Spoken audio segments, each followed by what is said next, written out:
City Council's special meeting for March 26th. Roll call, please.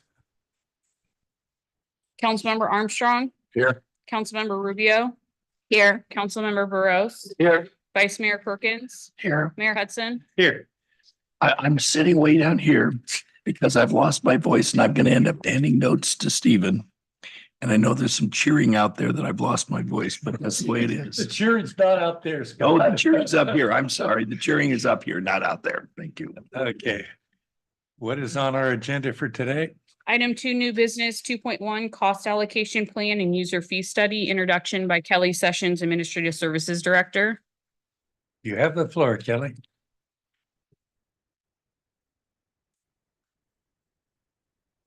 Afternoon, Mayor, members of council. It is good to be back in front of you today to talk about our set of user fees.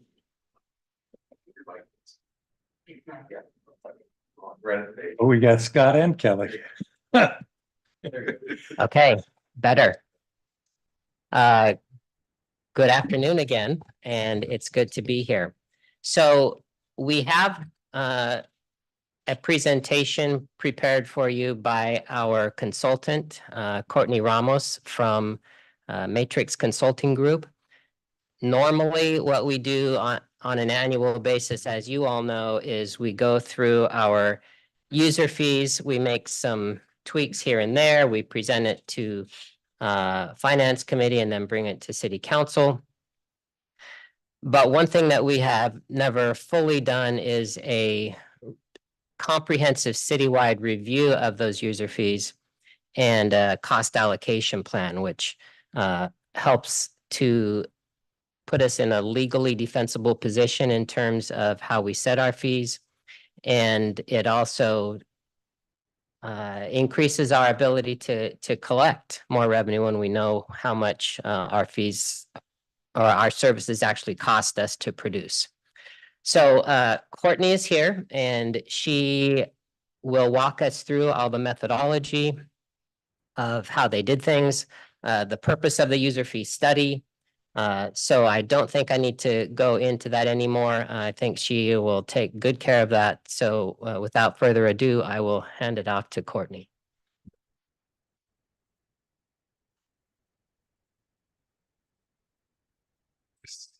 Thanks, Kelly. Am I close enough? Yes. All good. Awesome. Great. Well, good afternoon, everyone. Appreciate the opportunity to meet with you all and present to you the results of our study, the citywide user fee study that we've conducted.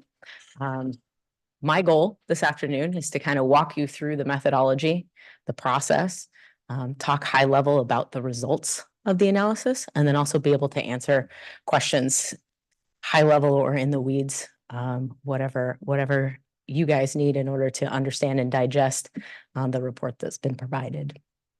So if we start out, like I said, I want to give you a little background on the objectives, why we do these types of studies, talk about how we conducted the study, the overall methodology, give you that high level results overview, talk about some of the key outcomes.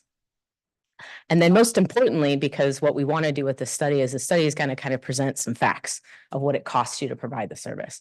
But ultimately, what you all are being asked to do is to help guide where we should set fees. And so to talk about fee considerations and then talk about the next steps in this process.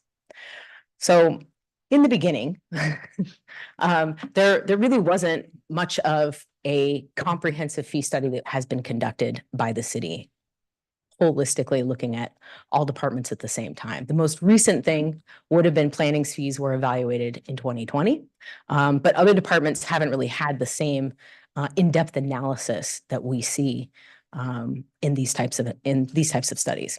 It is a best practice to take a look at comprehensively your cost of service every 3 to 5 years.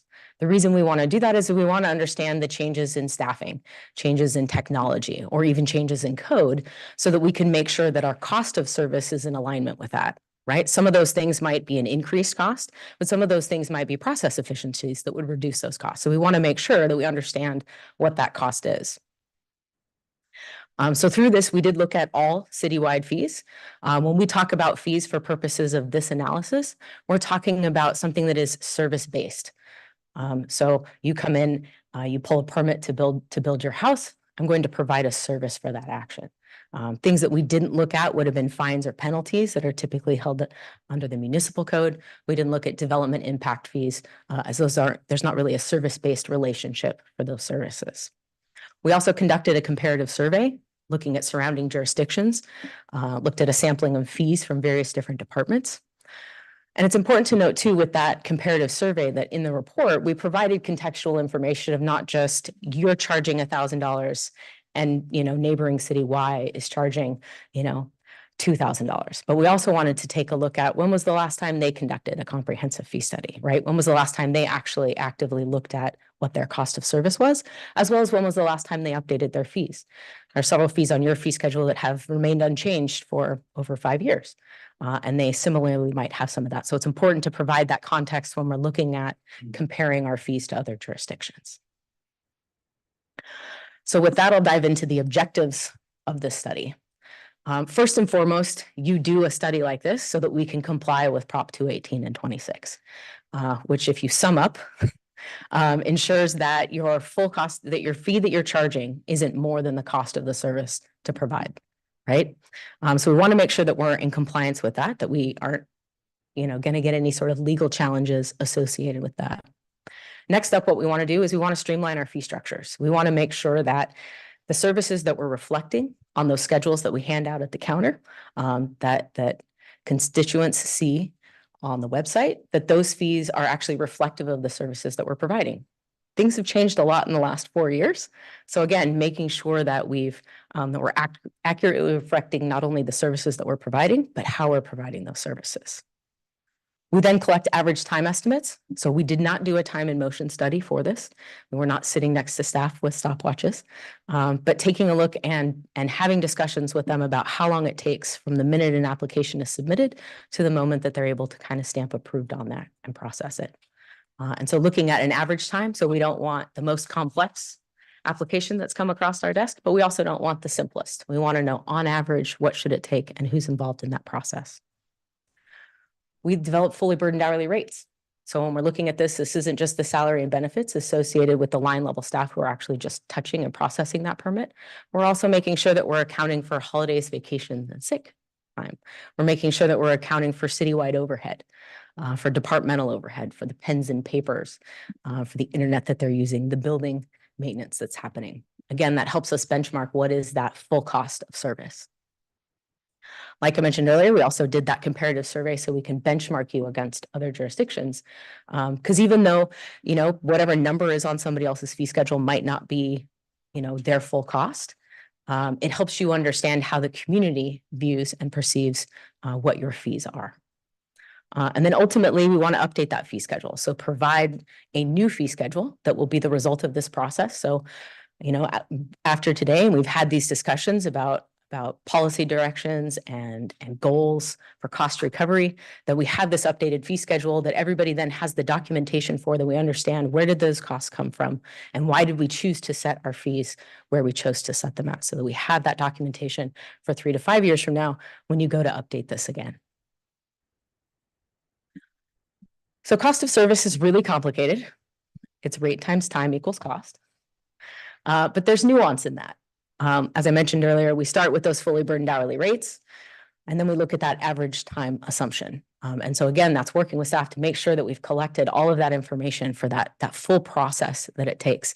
Because again, when you're talking with a building inspector or a planner, they're not consultants, they're not lawyers. They're not looking to track their time incrementally on a process. I know I have to go out and I have to do 8 inspections, 12 inspections today. I know I have to get through these plans on my desk, but you're not really tracking how that time is. So really helping to break down that process for them to understand what is the full cost of providing that service. So when we talk about fully burdened hourly rates, as I mentioned, we start with the salary and benefits.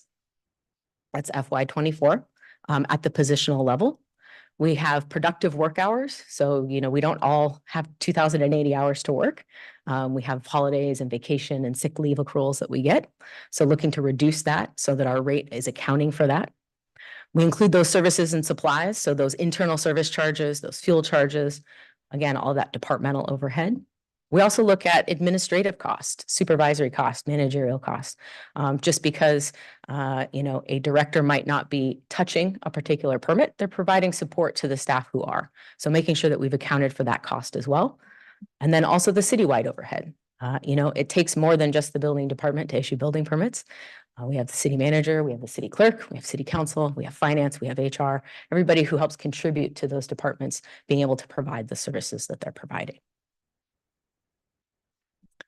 So then once we look at this, if we have kind of a sample fee calculation, right? So if we look at residential furnace with our plan review and we have an hourly rate for plan review and we have an hourly rate for inspection, and then we look at getting those time estimates, again, reflective of the average time that it takes to provide that service. So if we have 15 minutes of plan review, and about 45 minutes of inspection, overall, we get to about $205.60. Again, what that is the full cost to provide that service.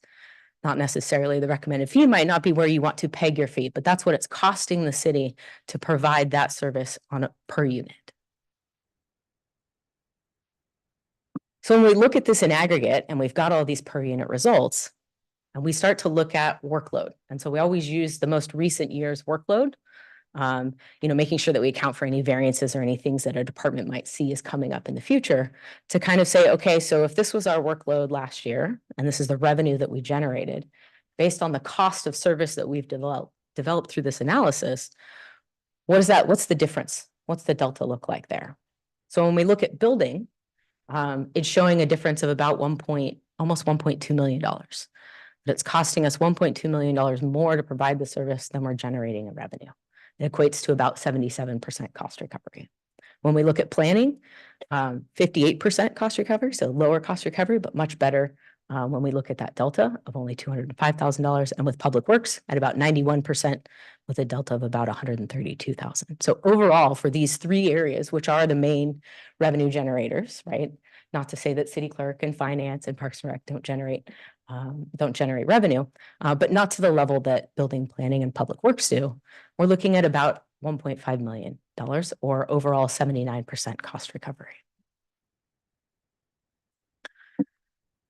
So when we talk about some of the key outcomes of this study, one of the things that we did in looking at building was to expand the building valuation table. Right now, that valuation table kind of stops at $1 million. So anything over $1 million, it has the same kind of modifier.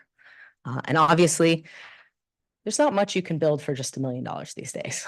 So what we did is we expanded those ranges so that instead of it kind of going up exponentially, there's more of a curve, which is the way that valuation structure is meant to be. So what we wanted to do was expand that to account for those larger development projects that we see coming in. We also wanted to reevaluate the percentage-based fees in engineering and make sure that they've been appropriately assessed. Again, that those percentages are equating to the service that's being provided. We also created a technology fee surcharge to cover permitting system costs. And so while we did have kind of a GIS fee in building, what we've done is, and this is pretty common now, is to not only take a look at the GIS, but look at, what is the annual maintenance cost for the permitting system? Looking at, tablets and other things like that, those technology costs. And then also spreading that over everybody who's using that system, that permitting system. So looking at spreading it over building, planning, and engineering, so that we can recover those specific costs and make sure that we have set-asides to fund that type of technology. So here's kind of where we get into where your support is needed and your insight. And that's when we start to look at how do we consider fees and how do we think about cost recovery. And so there's really kind of three main areas when we look at cost recovery, and we look at services that are primarily funded by taxes, right? Those things like, patrol officers out on the street, the firefighters who are out on the engines, we're taking care of the streets, the landscaping, things like that. Those are things that they benefit the public as a whole, right? And so we generally tend to fund those through property taxes. Kind of in the middle is where we see a little mixture of user fees and property taxes or other funding sources, and things like that are certain regulatory things that the police department provides, certain fire prevention services. There's certain programs or activities that we might provide that we think, we don't want to recover the full cost of this. We only want to recover part of the cost because we recognize that there's some sort of community benefit associated with that. Recreation also tends to fall in this category, where we want to recover some, but we tend to primarily use property taxes or other funding sources for those services. And then we have those services that are really just geared towards the individual, to that homeowner or that business owner. And those are primarily funded through user fees. And so those are things like entitlements or building permits or land development permits. And so again, when we're looking at our fee schedule and we're looking at the different departments and what we want to recover for that, it's important to kind of have in our mind who's the beneficiary of that service. And if the beneficiary of that service is more leaning towards the community, then a higher level of cost recovery or a higher level of subsidy makes sense. If the primary beneficiary is kind of the individual, then a greater level of cost recovery is generally what we would see. So some other things to think about, and we've kind of already built this into some of our base schedule, but any fee that you have on your fee schedule, it can't be set at more than full cost recovery. So for example, if we say through our study that a certain service costs $500 and you're charging $600, we have to reduce it to $500 legally, because we've said the cost of that service is only $500. So we have to lower any of those particular fees. Anything that is state or ordinance based needs to remain unchanged, unless it's ordinance based and it's your ordinance and you change your ordinance.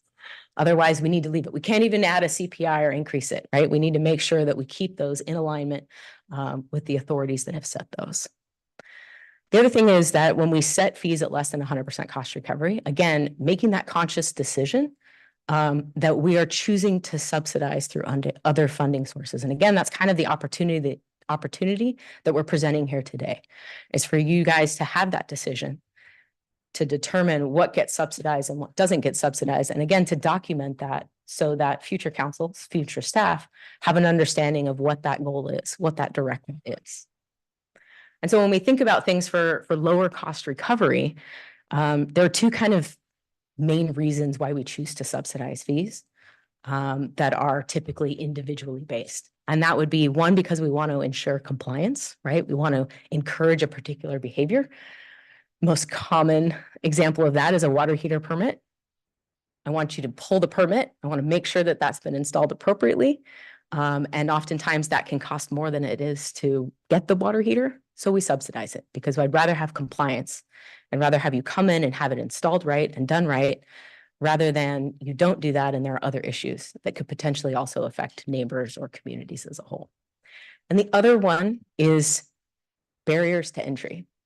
And a really common example of that would be something like an appeal fee, where we feel like even though it costs us a lot as a staff, as a city, to provide that service, that having to assess the fee at the level of 100% cost recovery might limit people's ability to come in and speak to you all and to voice their objections to those particular items. And so those are two of the most common reasons why we would go for lower cost recovery. So when we look at cost recovery, and I mentioned earlier, like building and safety is at about 77%. We typically will see cost recovery anywhere between 80 to 100% for building. So right now, building is below what we would typically see, not by much, only by about 3%, but still lower than kind of what we see as the average. Planning at 58% is almost in the middle. You know, we typically see anywhere between like 50 to 80% cost recovery for that. And engineering is doing really well at 91%. Typical cost recovery is between 80 and 100%. So just to kind of give you an idea overall, holistically, where these departments are when we compare it, not just with neighbors, but when we look at what we typically see across California and the US.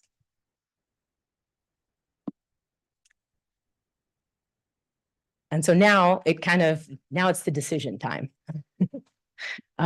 Really, you know, like I said, what I wanted to do was set this up, talk to you a little bit about the study and how we did it. But really the next steps, the most important steps, are taking a look at the fees, taking a look at the cost recovery, and providing guidance and direction on where council thinks cost recovery should be, if there are particular items that we think should be subsidized, that we need to scrutinize more, or if it's council's prerogative that everything should be 100% cost recovery. But really to seek that guidance from you and to understand if there are concerns in any of those areas. So with that, I will turn it back over to you all to answer questions about the report or Any questions? dive in. Yeah. Go ahead. So did you do this similar study in Bay Area, the Matrix Consulting Company? Did I do the survey? Yeah, like similar study. I have research. done similar studies in the Bay Area, yes. Oh, okay. Could you please give example, like which city was it? Sure. Millbrae, San Mateo, Daly City, Cupertino, Milpitas. Thank you. Yeah. And you mentioned that we cannot set more than 100% for recovery fee, right? Correct. Then I see that our recovery of building planning, public works overall, it came to 79%. I'm just trying to understand. If we are saying that we are getting 79%, then how we can set it to 100%? You can't charge more than 100%. So right now you're only at 79. So in theory, you've got in aggregate 21% more to go. Oh, okay. So the current is 79%, then. we Yeah. can- Perfect. Thank you. Mark, Scott, Marissa, anything? Yeah, I mean, I had a few questions and some of them were technical and kind of get into the actual body of the staff report. And maybe I'll just kind of just jump right into it. You know, as I approached this, even before I kind of dove into the staff report, I thought in my mind, you know, who is it that I'm concerned about if we're liable to raise fees on them and that sort of thing. And I initially thought about, you know, not overly burdening like our elderly population, people on fixed incomes or special needs populations and things like that. And I even thought about you know, some of our disadvantaged residents that may be, maybe, you know, any fees that might be income based. But let me just start with that as maybe the first question. Are any of the fees income based? I didn't see it in here, but it seems like it's kind of equally applied to all residents. It is equally applied to all residents. So, but to your point, you know, if I need a new roof for my house, that might be different than somebody who's on a fixed income. We might have the same fee assessed to us, but the impact that that fee has on me might be very different than it has on somebody on a fixed income. Yeah. Right. And then another thing I was thinking about is like, you know, before I kind of dove into it was, you know, like keeping our youth programs viable and, you know, because the youth programs are so important to our community. You know, a lot of people come to San Ramon because it's a great place to live and work and play. And we say that, and youth programs in particular are really important to our residents. So I want to kind of take a look at that. And then I guess I'll kind of get into a couple questions. It sounds, from a technical perspective, it sounds like the staff is the one that determines the average time for providing the services. Is it individual staff members like those, you know, out in the room, or is it division, the division, our leadership or department heads, or who kind of signs off on that that's the right hourly time rate and that sort of thing? So we start with the line level staff and talking to them about how much time it takes. And it progressively kind of goes up, and then you'd want to, you know, check in with managers or division heads and things like that. The other thing too is, you know, we've worked with a lot of jurisdictions and not just in the Bay Area. So it's also on us to push back on that and to say, why does it take you this much time? And different jurisdictions, you know, the building code is the building code, right? And so there's not as much leeway in something like that where your process shouldn't be too much different than somebody else's versus the planning code. You might have stuff that can be administratively processed and approved versus another jurisdiction where it might need to go to planning commission and council or vice versa. And so really working with staff to understand if there are anomalies or huge differences in the time that we see that they're saying it takes to provide that service, that we understand why that is. Because again, there are valid reasons for it, and we just want to make sure that we've pushed back and understand that. Okay, all right. I saw on page 22 of the staff report, it was talking about photovoltaic installation, and And that one caught my eye a little bit. It wasn't a huge increase in the recovery fee, but you know, this is at a time where we're trying to maybe encourage installation of solar. It seems like it's almost, as we increase fees on things like that, it's almost a disincentive to put solar in right now. And I think the whole state is sort of struggling with the whole shift in how they look at you know, electrification and things like that because of the potential burden on users. And that wasn't a question. That was more of a statement. I can make a comment on it if you Yeah, want. go ahead. Make it. Oh, I was just gonna say, that's actually one of the areas where I think previously the city had aligned itself with the state. So the state sets fees. The state basically says for solar, if you don't have justification, you can charge X. But if you have justification, you can charge more than X. And I think what we've shown it, like you said, is I think it's like a $10 difference, right? That the city could charge. And certainly right now, there are a lot of reasons. I mean, that's another reason, like I said, if we're trying to encourage certain behaviors, we might choose to subsidize. So that might be an area where you want to, leave fees as they are and not increase them. Although I will say when we look at those particular fees, given that's a lot of workload that the building department goes through. And so even though it's only like $10 per, I think in aggregate last year, it would have equated to about $150,000 in revenue. So it's not nothing, but again, it's weighing that with kind of that, what is the prerogative of the city? What do we want to promote? What do we want to get behind? Yeah, it's just that this is kind of at a time when, PG&E bills are going up and everything else, and people are looking for what way can I decrease my electricity costs and things like that. Mhm. And even though it costs a lot to put in solar, that is a potential cost reduction thing, not cost reduction, but people are concerned about cost reduction, and yet we're liable to raise the fee on them to install in the first place. So enough on that. Councilmember Armstrong, also on that point, there are some fees, and this is a good example where when a resident is considering solar, is the fee the barrier to getting solar installed? And, discounting that fee, it is sending a message, but overall, is that going to affect the number of solar installs versus the time it takes for staff to process and then the loss of that 150,000 revenue?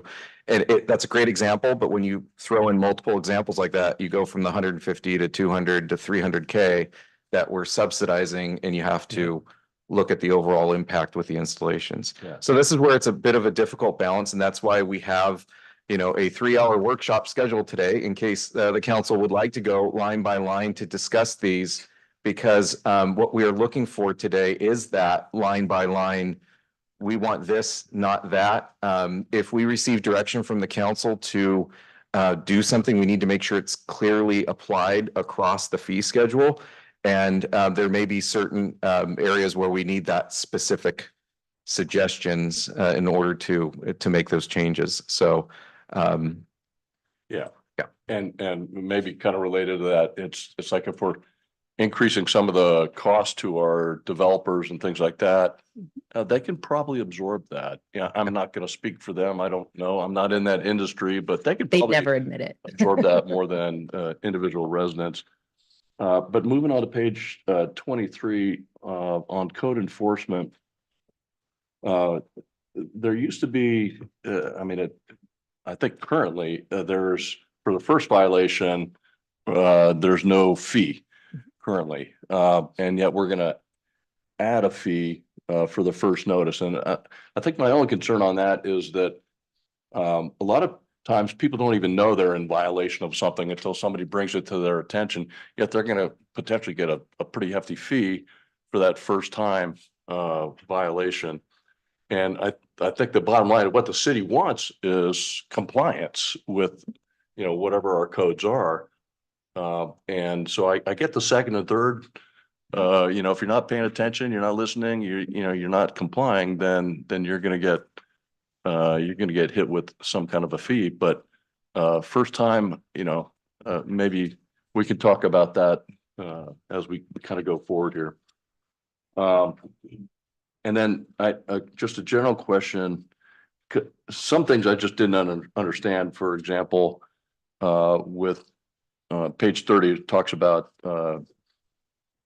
fees for tree removal permits. And I don't know what trees, it can't be every tree requires a permit. Is there some kind of criteria that we have as a city on what trees require a permit versus, you know? Well, I would defer certainly to planning and arborists on that. However, I will say more generally that usually in order to remove a tree, there is a process. Because we want to make sure that we maintain a certain canopy level.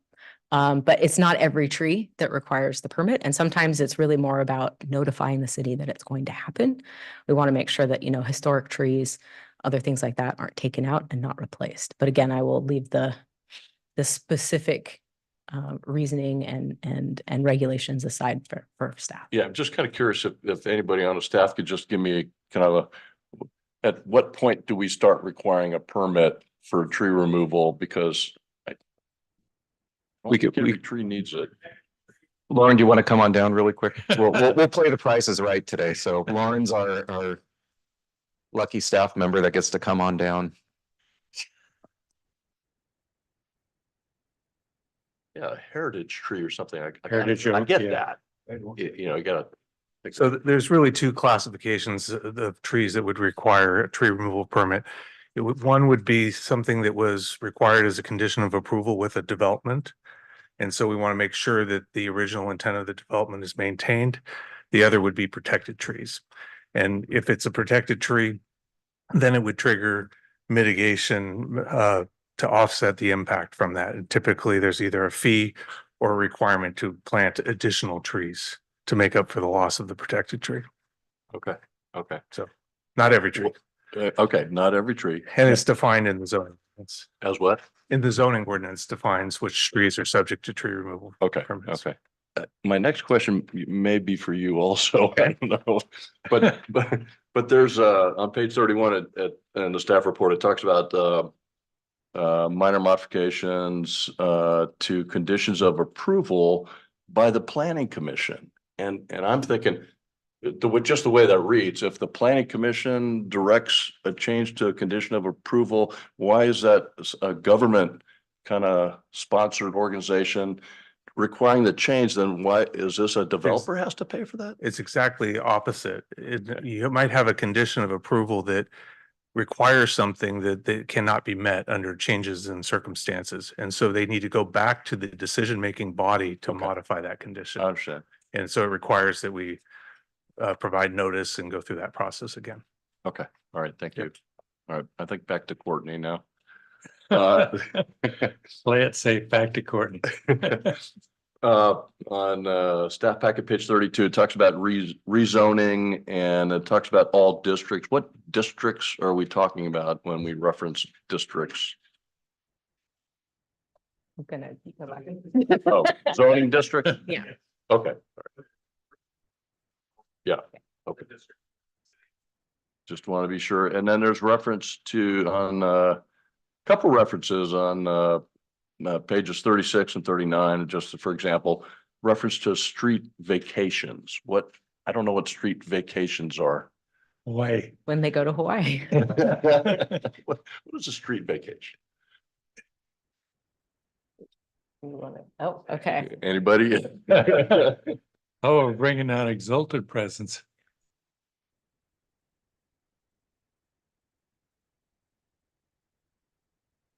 Good afternoon. Yeah, once in a while we have street vacations where we have streets we may no longer need that will vacate. So there's a process to that.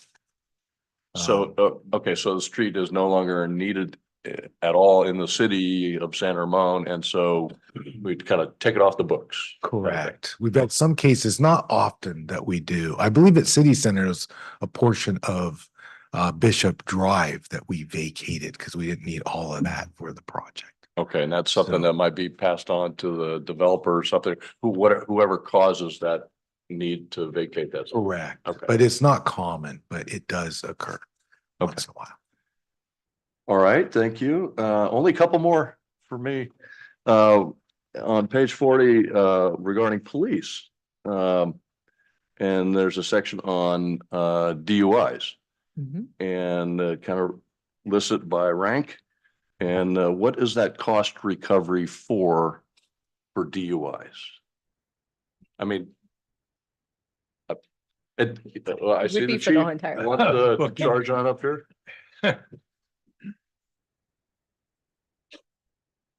So by law, we are authorized to charge someone who has been arrested for DUI in a situation that necessitated an emergency response.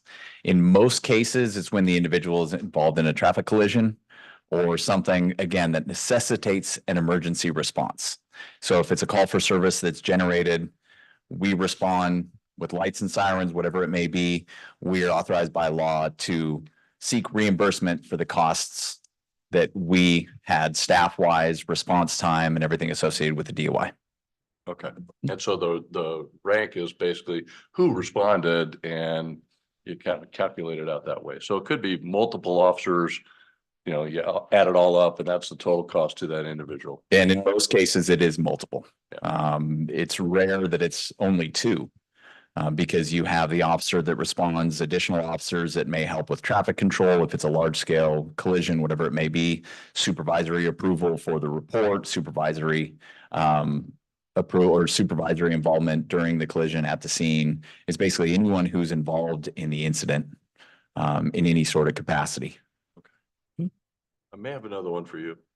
Here. There's concealed carry Yes. and there's a fee listed there. I thought the county issued the concealed carry permits. So based on the recent case law from the Supreme Court associated with the New York case, I off the top of my head, I can't remember the exact, I want to say Barbaro, but I might be wrong on that.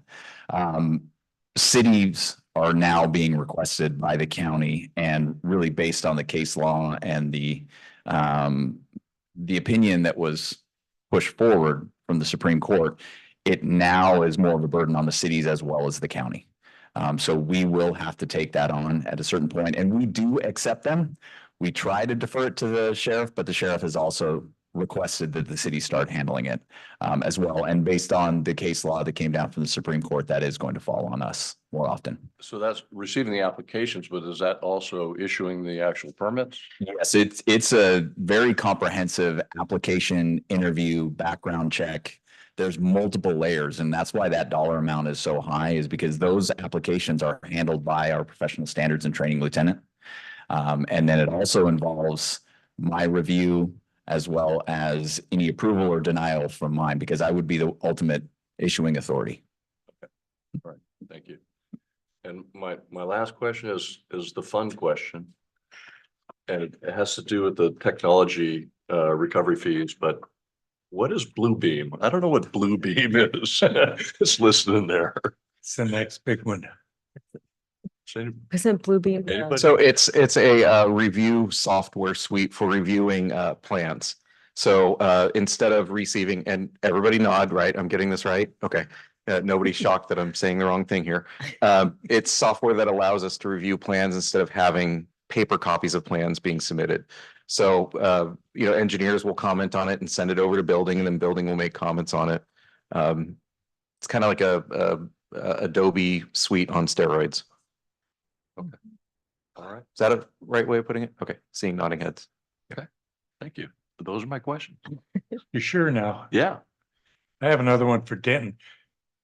Denton, I don't think we must get, I don't know, 1,000 fireworks calls for people lighting off fireworks, and we go out, confiscate them or do whatever.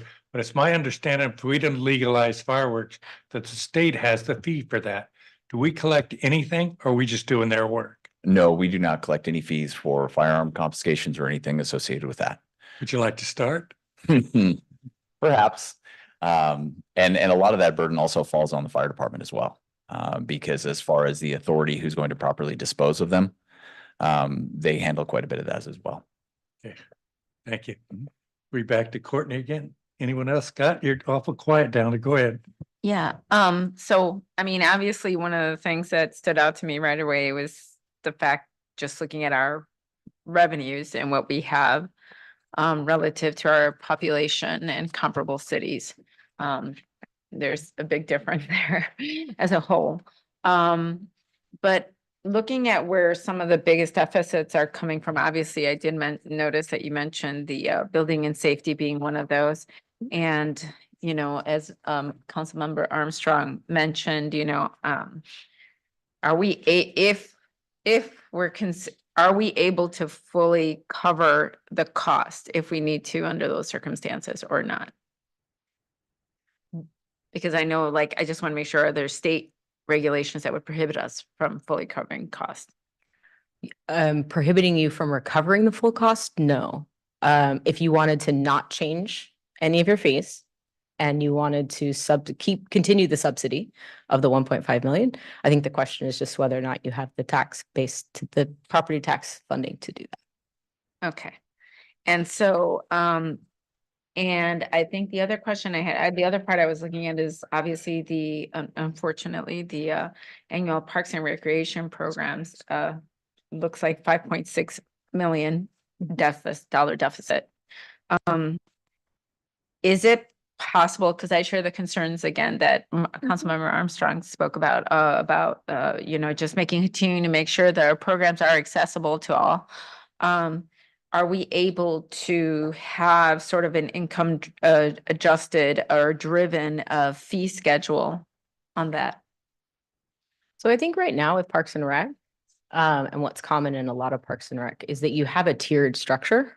So you have like a resident, a non-resident, then you have like a resident nonprofit, non-resident nonprofit, and that's usually the way that you see those tiered structures. Another option, which applies to both Parks and Rec as well as other fees, is that you can have policy directives that tie something to income, right? And an easy way to do that would be to tie it, a lot of jurisdictions will tie it to like a utility bill. So if you meet the threshold for low income from that, that you can then apply for some sort of either waiver or discount, which is a way of keeping your fees kind of set and not making a lot of different tiers. Right. But being able to apply a policy, it also makes it easier to change. If the policy is no longer needed, it's easier to just get rid of that policy than go and change your fees, especially if you're applying it to development fees, which require noticing. But that's an option. And there is no, as it pertains to Parks and Recreation, that's a common subsidy. It's not a shock. It wasn't a shock to us. It wasn't a shock to Parks and Recreation, and it wouldn't be a shock to any other municipality that looks at that because, you know, typically for Parks and Recreation, you're looking at maybe between 20 and 50% cost recovery. And that actually is one of the areas where you actually can charge more than it costs you to provide the service because it's market driven. So you'll see something if we've got, you know, the brand new community hall with all the bells and whistles, we're going to charge more for that because we know that people are going to pay to use it. And that's going to help offset minimally, but help offset our ability to provide other programs at a lower cost and still maintain that threshold. So. Okay. But on the developer side, I missed it. What was the deficit on that again?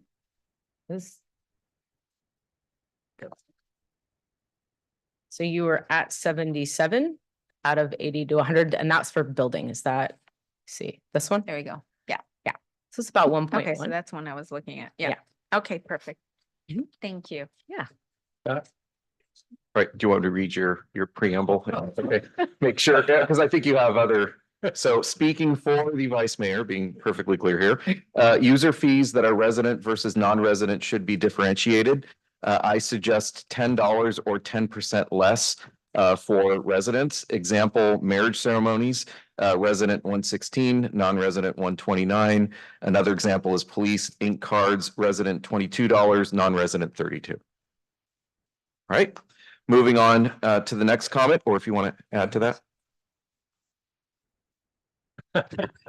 Get close. It's a little difficult, but I think that we still need to provide services to our residents at a discounted rate, not a big discount, 10%, $10 is not a big discount, but I think it's important to our residents to have a differentiation between resident and non-resident for some of those types of fees.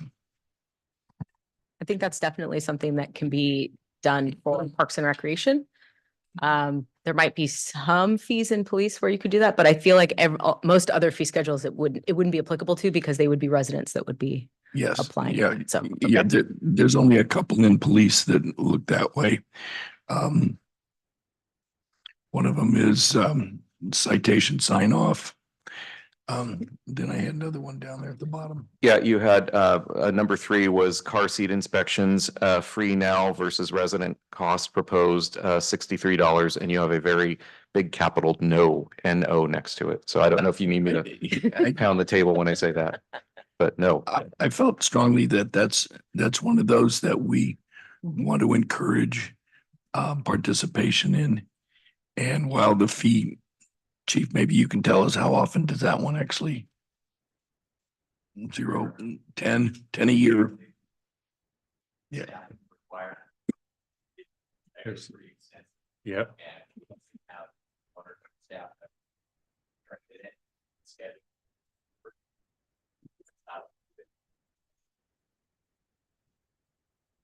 And the last comment was consider phases in the large increases.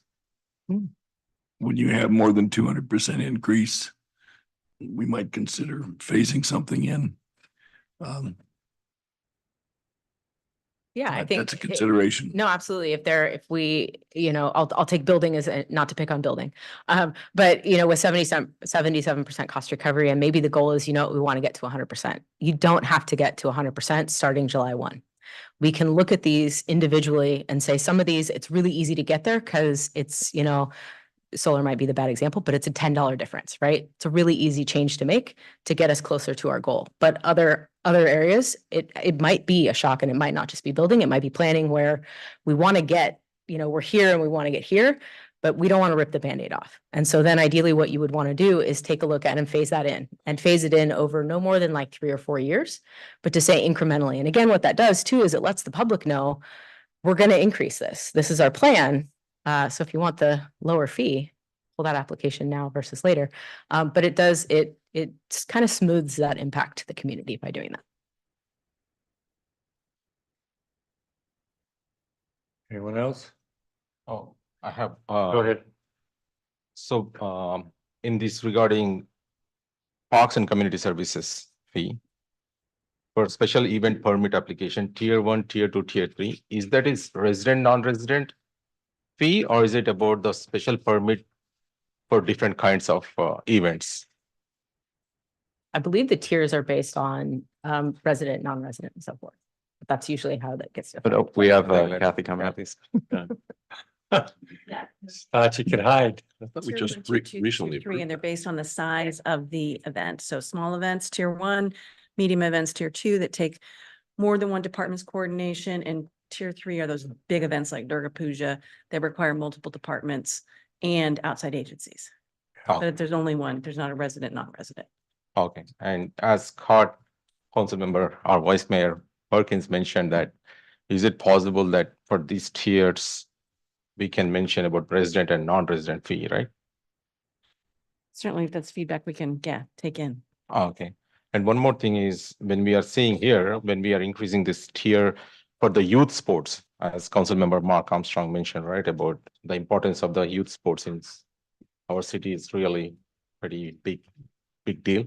So what is the impact? Is it possible for us to find out what is the impact of this increase per hourly, how much they are paying? The one that's proposed in the fee resolution, not in part of their study, it for the grass field is $1 per hour, which is that agreed upon. We came up with a system 8 years ago whereby we would increase $1 a year on those fields to try and get us up to closer to the true cost of the fields. Okay. And so that way the sports user groups could plan for that and be prepared for it. And so we are still working on that same plan. Okay, so that's good. That's good to know. And now in this case, for special event permits, we do have nonprofit organizations that reach out to us, right? Mostly like Durga Puja or so when we are putting them in these tiers, you mentioned that it will be the size. So when you say size, is it the attendee size or is it what we are taking as a quantifying? Sure. So like the tier ones are only require the support of one department.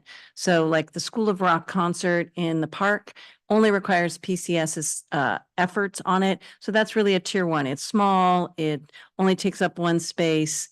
It would be like a corporate picnic type of a thing too that we might do. The tier two is where maybe it requires Parks and Community Services and Public Works. And possibly we need the fire department for a health permit because they're going to serve food or they're going to do something else that requires more coordination. So examples of that would be like the Islamic Center Prayer Day or Little League movie nights. It requires more coordination. And the tier three is when you need virtually 3 or 4 departments and the fire department and the health department. That's when you get into the bigger logistics. Okay, so now I'm trying to find out what will be the new fees, because here I see the total cost is already from tier one, $100, the cost is $1,170, right? So the total cost for us. This one I'm going to hand back to you. This is part of their analysis. Okay, so what you recommend on that one for the increase? So we haven't, so what we've done is shown you what the full cost is. I think the question that you're asking though is what's the recommended fee to be Yeah. charged on that? I think the question is depending on those levels, what type of cost recovery does the city want for those special events? Okay, so do we have something in that our like in our plan that what is the recovery cost we want? Like that will be a huge impact for the community because we have a lot of nonprofit organizations doing events, and I see the difference is like 10,000 times or like is it like 10 times almost, right? So from $100, the total cost is $1,170. So what do we have some number in our consideration that we should go for, or we are increasing from $100 to 110, or what's the plan on that? I don't think I don't think there is a proposed plan from staff on it. I think the question would be, what is council's guidance on that recovery? So again, it takes a lot of effort for those different tiers. And do we want to have the same level of recovery on all tiers? Or do we think that those single department events maybe have more cost or have less cost recovery than those larger events that are multi-department, they're going to take more time to plan and to put into action? So is the expectation that council goes through each of these items and recommend what will be the cost or for the? I think the question is for all of the items in front of you, which the items that are in front of you right now are things that were looked at through this particular study. Is there an objection to full cost? Is there a cost recovery directive? Again, with building, do we want it to be at 90%? And then for phasing, is there some threshold that we think, kind of notes when we should phase something in to get to the goal that we've identified for that? I think the question is how does council feel about that? What are your thoughts on at a departmental level or at a city level for those particular areas? Yeah, there's certain recommendations that we can definitely look at and modify before the next time this comes before the council, such as, if there is a suggestion to reduce, all resident by 10% or $10, and we'd have to figure out what that criteria is. Is it whatever's less, whatever's greater, with the discount? That's something that we can apply. But I see clarification coming right here. That's something that we can apply universally across the policy, across each fee. But again, this is very much discretionary for the council. It's to, if you want a particular fee lowered for a reason, 3 nodding heads, and we proceed forward with staff. The purpose of the study is to make sure that we know where we are currently with our fees, that we're not overcharging. And I can say that I don't think we found anything that we were overcharging for potentially, to justify what's the ceiling. And then the council will tell us, okay, what do you want to lower? For special events, there's a couple ways that we can look at it. One, through the fee schedule. And then we have to define, what is local organization for special events versus, you know, a resident or somebody from another, you know, outside entity, how that discount would work. There's another way that you can deal with some of this through policy, which we don't have currently, you know, clearly defined about waiving fees or discounting fees through partnerships or other agreements. So there's another avenue outside of this fee schedule to handle those kinds of discounts as well that we can talk about. Because I know we've partnered with different agencies, and sometimes that partnership, and it's within making sure I'm not getting into, if Martin's writing down, he's saying something that he shouldn't be, but it's within the discretion of the city to waive fees. So we just need that policy to define that. That might be better addressed in a policy rather than the actual fee schedule. And I see I have some clarification here. But we can get to this. So this evening, and what we're trying to do, the workshop before council, is get some of that clear direction so we can go back, modify the matrix recommendation, modify our fee recommendation. Later on at the council, you'll set the public hearing date. We will get the final, for lack of a better term, finalized draft version to you at a council meeting before the final adoption meeting, where you can go through and check to make sure everything was corrected. Thanks for clarifying. Anyone else? But I have one follow-up question. So it will be nice if we can get some recommendations on the special permit events also, because when I'm seeing here from 100, if we are saying that we are going to go for the total cost of 1,170, that will be a problem. We need to understand, like, Sure. how much is staff would recommend us. Well, we're providing the staff recommendation, you know, as best practices should always be 100% cost recovery, because we don't play into the policy of we think it should be X, Y, and Z. That's a complete policy decision of the council. So from staff, you're always going to get the recommendation of 100% cost recovery. Because we don't, there's no criteria that we can use to say it should be 10% less, 15% less. That's completely under the purview of the council. So that's something that you might want to think about and then discuss when we bring it, or if you have numbers this evening that you'd like to suggest, and then the council vote on, we can get that into the fee study. Or if it's under the criteria of Vice Mayor Perkins clarified, you know, consider phasing in larger increases, items over 150% increase get phased. That might fall under that category, that we phase that in. And then we have to talk about, okay, what's the council's direction for that phasing? Or maybe staff comes up with a phasing plan and then it gets approved by the council. But it's really, there's a subjectivity to this that we as staff, we're very objective.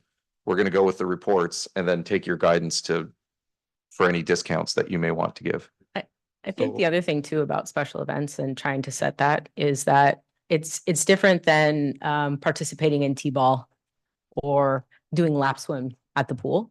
That it has an impact to the community, and some of those events too are charging fees to the people who are participating in those events. And so I think those are also things to kind of consider when looking at what those should be subsidized at. And it's also hard too, I think, because for a resident, non-resident, it's if it's my company and my company isn't based in San Ramon, but I live in San Ramon and I filed a permit versus it's for my, so there's some other kind of nuances to it to kind of think about. But I think the other thing, like I said, about specifically to special events and looking at that cost recovery is it's not the same as, your kid is in baseball or playing soccer. Because these are larger events, and certainly for the higher tiers, when it's involving multiple departments, you're usually having vendors or other types of people involved in that event, and there sometimes is a profit-making venture on that end as well. Oh yeah, so that's where, like, definitely there are multifaceted thing, right? But here, just for our guidance, so that council can provide some feedback on that. Is it possible for you to provide information, what is our other nearby cities or jurisdictions charging for special permits? That way we'll have some benchmark or guidelines, so that, for example, even if you face $100 to 1,175, so we are basically going to kill all our nonprofit organizations in the community. Okay, that's one thing. Second thing is, if we are even doing the phase wise, So how we are going to do that phase wise, like 100 to 500, then to 700 or to 1,000, how we are going to achieve that one, right? So we need to have some clarity as a council. That's So policy is it possible to share the nearby cities? So I what think they're we doing? can look at what that is. The tiers and the structures of other jurisdictions' fee schedules might not align specifically with yours. So what we might need to do is take example events and compare that, because they might not have the same tiered structure. Other jurisdictions too, for special events, will actually charge just an application fee. And then there's the the day of kind of support and cost that's separate. So we can do our best to kind of give you an apples to apples comparison for that. And then I think certainly if you want to phase it in, I think the question would be, are we phasing to 100% or are we phasing to a percentage less than 100%? And then I think we'd be able to answer that question there, but we can certainly kind of look at the comparative cities. And I think that's a good, one of the clarifying questions that I would have, and Vice Mayor Perkins, wrote items over 150% increase get phased. Do we phase it to 100% over 3 years? And is it 33%, 33%, 33% until we get up to the 100%? That's a council direction that we would need in order to have a plan of getting to 100%. Or as Courtney mentioned, do you have individual fees where you say, no, phase it up to 75, phase it up to 100? That's, if you do have any one that stands out that you wanted to phase. Yeah, I know we haven't taken public comment yet, and we're starting to work on actual solutions and guidance and everything, but on this issue, I mean, these special events are really big community gathering type things for the city. So they're really important for the city, important for the people. They love doing these events. So we don't want to disincentivize doing them, but at the same, and to Vice Mayor Perkins's point, I think in this case in particular with the special event permit applications, I do think that's an area that probably could be phased in as opposed to kind of, taking it all at one time. Certainly, but how much and how many years, and is it for the full 100%? I think that's maybe something we can discuss further. I guess it's time to chime in then. I am always the last person to go to 100% until now. I mean, we literally are scraping to get pennies to make this budget work that's upcoming. And we're looking at subsidizing before we, like you said, before we had heard from the public. But I mean, if people want to keep the facilities the way they are, then it's going to cost. That's all there is to it. Somebody's going to pay for it. So I'm of a mind that we work towards 100%. I like the ideas it's got about phasing in.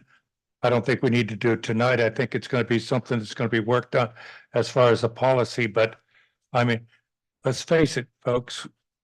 If we don't collect the money, we're not going to be able to keep these things up. That's what this is about. So if no one has any more questions, why don't we open up the public hearing and see if anybody wants to discuss this? I'm sure Courtney will be around for a while. Anyone else? Okay, let's open the public hearing. Do we have any? We have no request to speak. Okay, anyone wishing to come up and speak to this matter? Seeing no one rush forward, we'll close the public hearing. Okay, now the matters before us.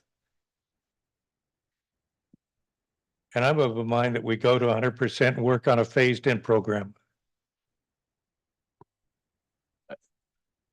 Okay. I'm good with what's proposed here. I mean, it's some of it's a little bit painful, I think, for the people who are going to be on the receiving end, but you're right. We're just based on kind of our financial goes away, yeah. situation right now. I think getting as close as we can, 100% recovery, I think is going to be important. I think Parks and Rec or community services is maybe that's a different category. And I think we'd look at that offline. And back to the whole special event thing, I'd be in favor of phasing that. And I think city manager's idea of maybe doing it over 3 years is a good start point for discussion on bringing that up to the recommended cost there. That was I too. items where the increase is more than 150%. Yeah. That we would phase in. So if it was a $600 to 1,800, that's more than 150%. So we would phase it in. Whereas if it was from 600 to 100 and to 1,500, that's exactly 150%. So we would implement it. Is that what we're saying? Yeah, I mean, I was specifically looking at the special event, permit Understood. applications, but I think applied across, to be fair, across the entire fee structure, that might 150% phase in might work for everything. If it's greater than 150%. We would look at a direction for how many years, and I guess that cost would be split equally over, The increase would be. right, equally over X number of years. So we break it Years. into over 3 years and 1/3 increment increases up to 150%. If it, I mean, it's not up to 150%, what I mean is that if the increase is 150% from where we are right now. 50%. Right, more than with 150% being the cut through. Threshold. Yeah. And then you're suggesting, I'm hearing 2 and 3 years. I propose 2. That you do 50% of that increase the first year and the other 50% of the increase the second year. So that's a 2-year step. So you, if it was a 200% increase, you would do half of the increase the first year and the other half of the increase would be the second year. I think that's a good plan. So You need to anything write quicker. above 150%. Yeah. 2 years increment. But then there is a scope that when we are going to do the next study, is it going to, for example, if that 150% increment, whatever we are planning today, if it is going to be more than what we are anticipating after 2 years, that will be also added to that second year. Well, the normal pace that we should go from here on out is conducting a study, like Courtney mentioned, what was it, every 3 to 5 years? That we would do the study in between. And the question that I had with this increase that relates to your question, Councilmember Rose, is that in between, we are looking at CPI adjustments for all of the fees. So Or CCI. or CCI, whatever inflation factor is appropriate for whatever fee, we would be adding that each year. So we're keeping up with we're trying to avoid a situation where we have these large spikes in the future of 150, 400%. It's the classic example of, if you don't charge or increase your bus fees for 10 years, you suddenly go from 10 cents a year to $1, which is a huge impact to the bus fees. So this is a bit of a catch up. And I would assume that, we wouldn't see any major spikes until we do the study and something abnormal, some abnormality happens and it increases the fee. So my clarifying question with this, if I'm hearing items over 150% get a phased, each year for 2 years plus the CPI, do we want to add that? So we're not then potentially adding to that spike, so we can add that plus whatever normal increase we would do to catch up to that fee. So yeah, that sounds good. Only thing is for this special event, that one, I really want to bring it back. I want to see what will be the fee structure so that we have some idea on that one. And we can bring that back with the analysis from other cities about that and also a potential policy discussion. Yeah. So it might not be keeping the fee structure flat. And if we have an outside group coming in, somebody who's not a community group related to San Ramon that wants to hold an event, they're charged at the full fee rate, but it could be a San Ramon specific community event. And if they are cross promoting with the city, then we can have a policy where we reduce that fee. That's completely, I'm seeing nodding heads. So great. Right. That's a good idea. So that's something that we can consider to address that concern for the local nonprofits. That'll be awesome. Thank you. Great. The other one I feel is the resident versus non-resident in things like the live scan or where we have teachers or other residents, it's not a big dollar amount, but I like to show residents that we're treating them a little bit better than we treat others that come in. So I would propose $10 or 10% differentiation, whichever is more. So an $80 fee would be 72 for the resident and 80 for the non-resident. Is that for both, obviously specific to police, but also for Parks and Rec? Is that the direction there as well, or? Now, there's a whole structure in park. Yeah. There's a whole structure in Parks and Rec, and I don't want to mess with that. This is only where we have two. We have a resident and we have a non-resident, and there's 2 or 3 of them in the police. And there might be 1 or 2 elsewhere, but they're hiding. We And can then the- go through and make sure that we call those out for you. This one is car seat check. For residents, $0. So I'm just looking for nodding heads, no formal motion. So I think I got the 3 nodding heads on the 150% or greater criteria. $10 for 10%, whichever is greater. We have nodding heads on that one that we can prepare. Okay. And then the car seat Yes. waiver. Okay. I tell you, this is where the bobbleheads come in handy. But you have to be careful because if you flick them hard enough and they keep nodding, we'll just keep throwing things in front of you for instant but I free mean- nodding heads. But yeah. The problem, I mean, it's a great idea, but that it still costs a lot of money to do these checks. So we're gonna subsidize to do it. I mean, you could do it, Chief, how many a year do we do? okay, It's a 40-hour course to have someone, and the only way we can have those car seat inspection checks and certified people, otherwise the liabilities aren't. So it's actually really rare now. Is it less than 10 a year? I'll live. You Okay. talked me into it, Scott. So 4 nodding heads and a shoulder shrug. Okay. All right. Yeah, are there any other suggestions that we can take back to the council? No, Just think about it and come up with ideas for policy.